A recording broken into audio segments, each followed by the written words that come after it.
இந்த பாத்ரூம்ல உட்காந்து தான் நாங்க படிக்கணும்னு ஆசைப்படுறீங்களா முதல்வர் ஐயா?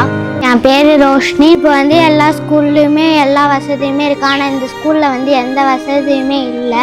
எல்லாமே உடஞ்சிருக்கு. மழைலாம் பெஞ்சா எல்லாமே கீழே உழுதுவி. ஏன் இந்த கவர்மெண்ட்டுக்கு கண்ணே தெரியலையா? எங்களுக்கு ஸ்கூல் கட்டித்தர சொல்லி தானே நாங்கள் எல்லாரும் போராட்டம் பண்ணோம்.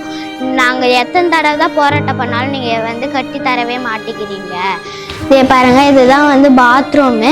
இதை கிளாஸ் ரூமாக இப்போ எங்களுக்கு கொடுத்துருக்காங்க. இதில் தான் உட்காந்து படிச்சுட்டு இருக்கோம். பக்கத்தில் எந்த வசதியுமே இல்லை. இந்த குட்டி பையன் இருக்கால, அந்த ரூம்ல உட்காந்து மூச்சு திணறி நாங்கள் ஹாஸ்பிட்டலில் அட்மிட் பண்ணியிருந்தோம். அதெல்லாம் உங்கள் கண்ணுக்கு தெரியாதா?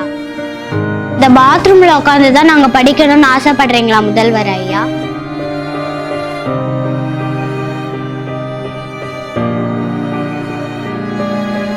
நாங்கள் எவ்வளோ கஷ்டப்படுறோம் தெரியுமா?